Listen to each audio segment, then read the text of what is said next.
Hey, I'm Chris, and this is MMA for you. I'm going to be doing my predictions for Bellator 161, Kongo versus Johnson, which happens on September 16th. But before I get into that, I'd like to plug my own author's website at www.chrismoldon.com. I am an author specializing in the fantasy genre, and you can buy some of my works, starting with my first novel, an action adventure called The Mustard Prince in the Condiment Kingdom for $4.99 on my website on PDF format. Or if you have an e-reader like a Kindle, you can buy it for $4.99 on Amazon.com. Also, for just $1.99 on my website or on Amazon.com, you can buy some of my short stories and short story collections, starting with uh, the fantasy horror short story, The Land of the Wooden Statues. Then there's, which I'm trying to make into a novel. Then there's the horror collection, which is a compilation of 3 of my gothic horror short stories. And my fantasy fable collection, which is a compilation of 4 of my fantasy fable short stories. Links to all of these will be provided on the description, and also links to my Twitter page and my author's website on Facebook are also on the description, along with my author's YouTube page, which is has like manga reviews and me like reading some of my short stories and whatnot. So on to this card. There's 6 good fights on this card, and the rest really is like not worth much. I mean, the main 4 cards just the main 4 fights aren't bad. Okay, Kongo versus Johnson is a quality heavyweight fight. Warren versus Kakai is actually not a bad fight. Yankova versus Ortega, from a quality standpoint, isn't a good fight. Yankova's already got like a fan following and whatnot though, and she's obviously someone that that Bellator wants to build. Campos versus Chan could be actually a lot of fun. Chan hits hard. Campos has a lot of experience. Chan's also just big for the weight class too. 6'2". On the prelims, you have Emily Ducote versus Kenya Miranda da Silva. Ducote actually looks pretty good. And Mark Dickman versus Daniel Pineda. That could be pretty good too. The rest, I mean, you have fighters with less than that. You actually have a couple fights here with guys with no pro MMA bouts or just fought amateurs, and then you have other bouts with like these journeyman veterans who have like 1917 records, 1812 records, just these terrible records. Well, not terrible, but just journeyman records.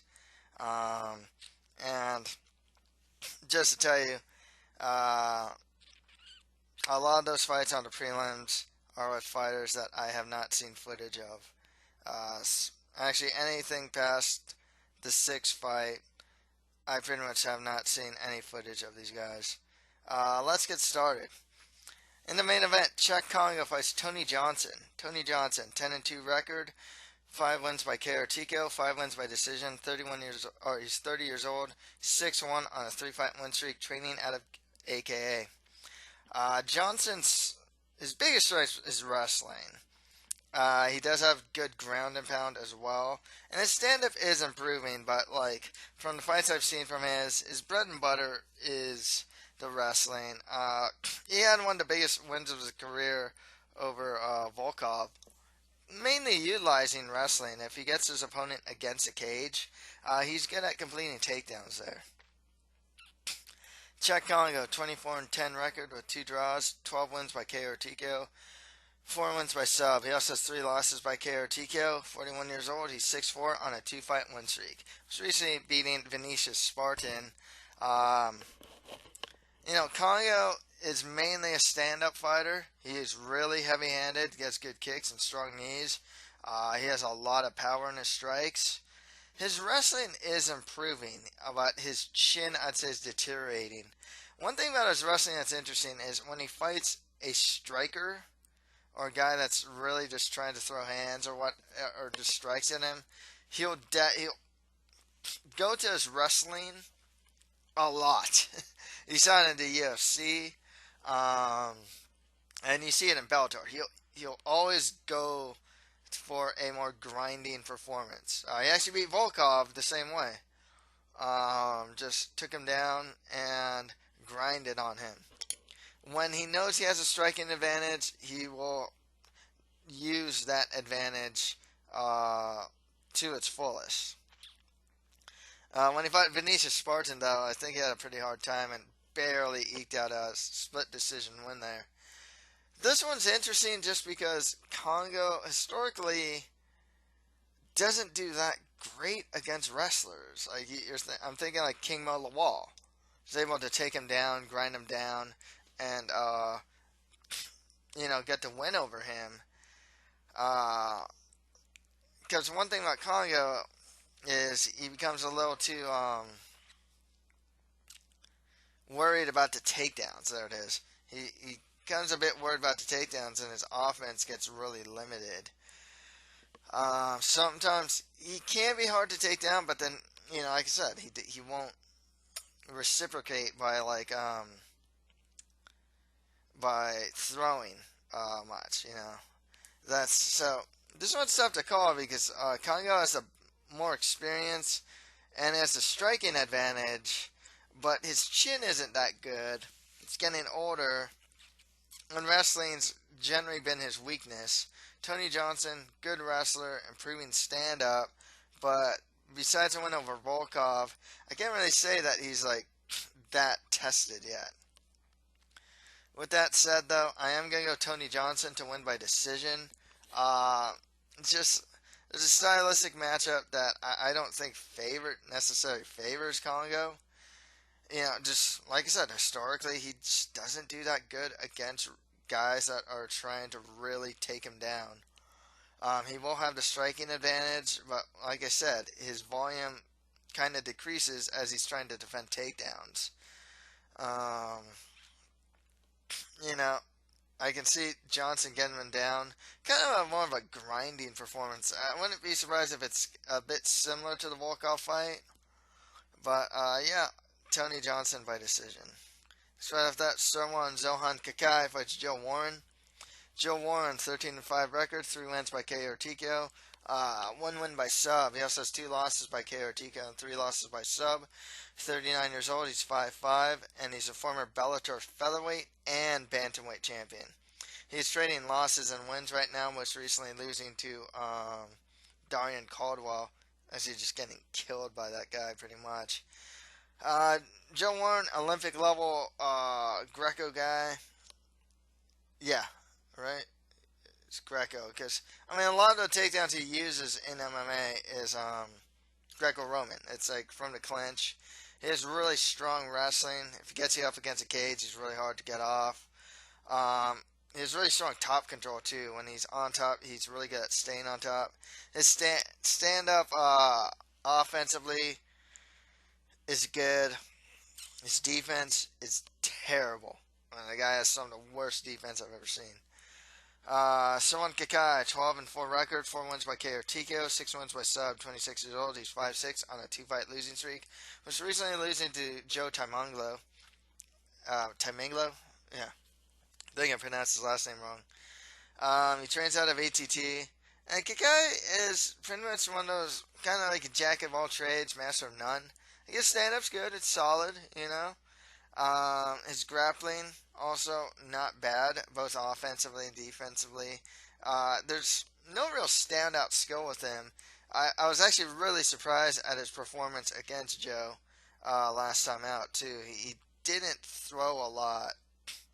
And Joe, managed to get the win. This one's tough to call because I remember Kakai actually... He can look pretty good. I remember he looked really good against like Frankie Saenz in the UFC. Defended takedowns, scrambled back to his feet really well. Actually did pretty well on the feet.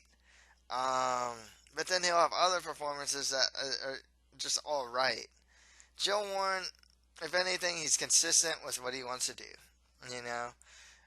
Like he'll strike for a little bit, but for the most part, once he starts wrestling and getting top position, stay busy ground and pound. And he manages to stay on top. So I'll go Joe Warren to win by decision. Next fight after that, Veta Ortega fights Anastasia Yankova. Anastasia Yankova, 3-0 undefeated record with all three wins by some form of armbar or arm lock. Um, she's 25 years old. She's 5'5" and never been past the second round. You know, it's funny because Yankova has a Muay Thai background, but when she fights in MMA, she's real. She's kind of sloppy and pretty raw. She does have a good ground game in the sense that like she can hit the armbar from her back. Takedown fence isn't that good. I mean, she is still very much a developing fighter. You know, she might be able to be something in the future. Right now, she's just kind of a raw talent. The same is pretty much the same. The same can be said for Veta Arteaga. 2-0 undefeated record with both wins by decision. 20 years old, she's 5'4". I actually rewatched one of her fights. Her first pro MMA bout. Didn't look that, raw striker. She does have some ground game.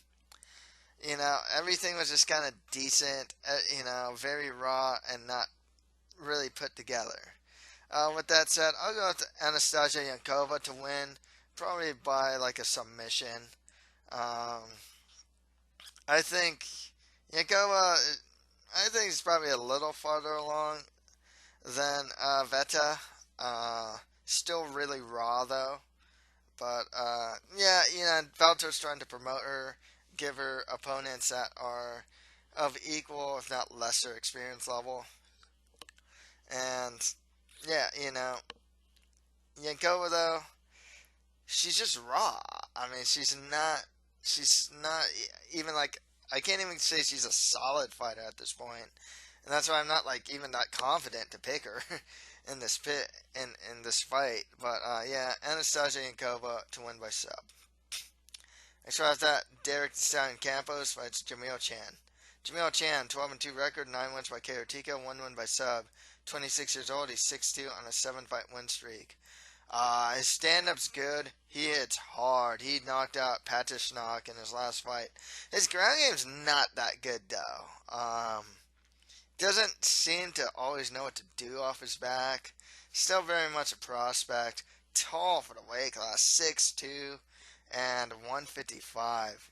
So Campos gonna have some problems with that. Campos, 16-6 record, 5 wins by KO TKO, 5 wins by sub. He also has 2 losses by KO TKO and 2 losses by sub. 28 years old. He's 5'9", trains out of Moeller MMA. Campos, good wrestler, solid enough striker. Knocked out Melvin Gillard. I think Djamil Chan is going to have the power advantage. He definitely has a height advantage. I would argue that Chan hits harder, but Campos is the more just solid all-around fighter. Like, if he wants to take it to the ground, he probably could. And it's not like he's bad standing. I think Djamil might be able to hit him hard, though. So I'm kind of worried about that. Pretty tough fight, though, for a prospect. I understand Campos is kind of like their Bellator's version of I wouldn't even say a gatekeeper, even though he's only 20 years old. But yeah, Campos just kind of can do a little bit of everything. Has more experience. Well, not that many more fights. Like, it's 22 versus 14.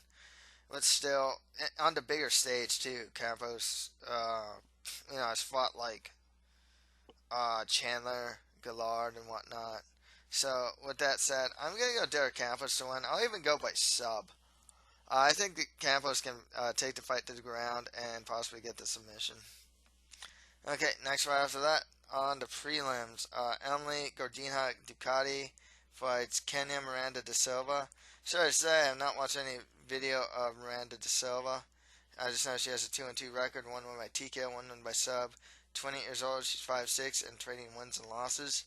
Ducote, 3-1 record, 1 win by sub, 2 wins by decision. 23 years old, she's 5'2", 3-fight win streak, and she trains out of ATT OKC. She actually fought in a pretty recent Bellator card. I like her wrestling, actually. She actually has a pretty good wrestling and grappling game. And it looks like her stand-up's improving, so I'll go with Emily Ducote to win that one.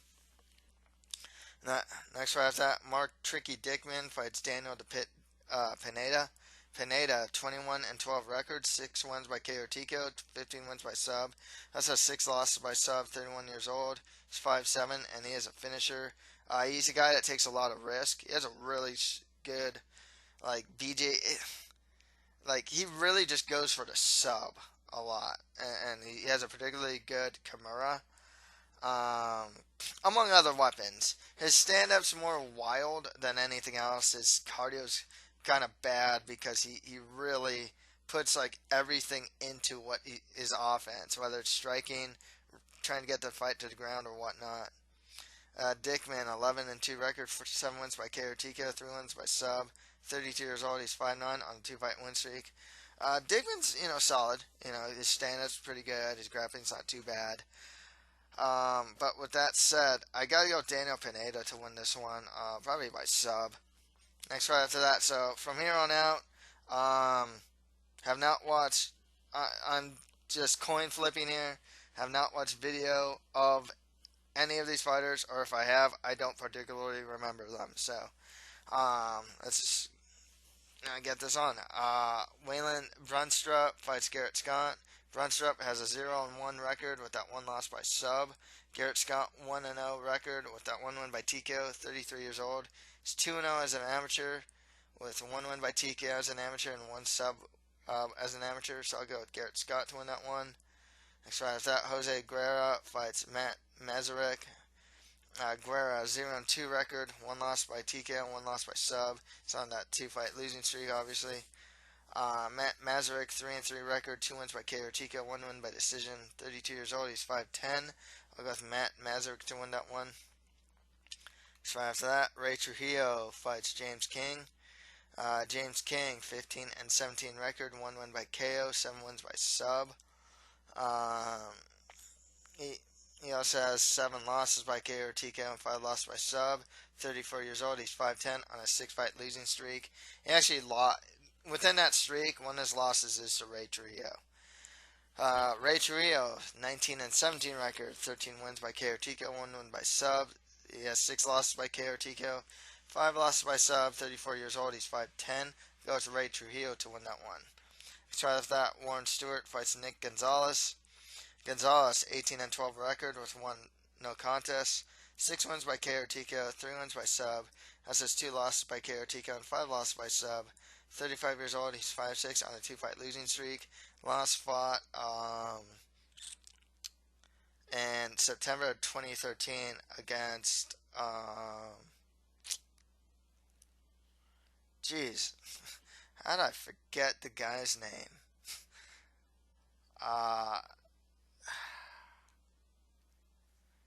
Jeez, the guy from Jackson Winklejohn, the scrapper guy. I absolutely forgot his name now. Anyways, he's fighting Warren Stewart. 11 and 22 record, 3 wins by KO or TKO, 2 wins by sub. He also has 5 losses by KO or TKO, 4 losses by sub. 27 years old, he's 5'6" on a 6-fight losing streak. Man, it's crazy to think of a guy that's still only 27 years old. Already has 33 fights, but has a losing record. Nonetheless, I got Nick Gonzalez winning that one. Oh, it's Garcia.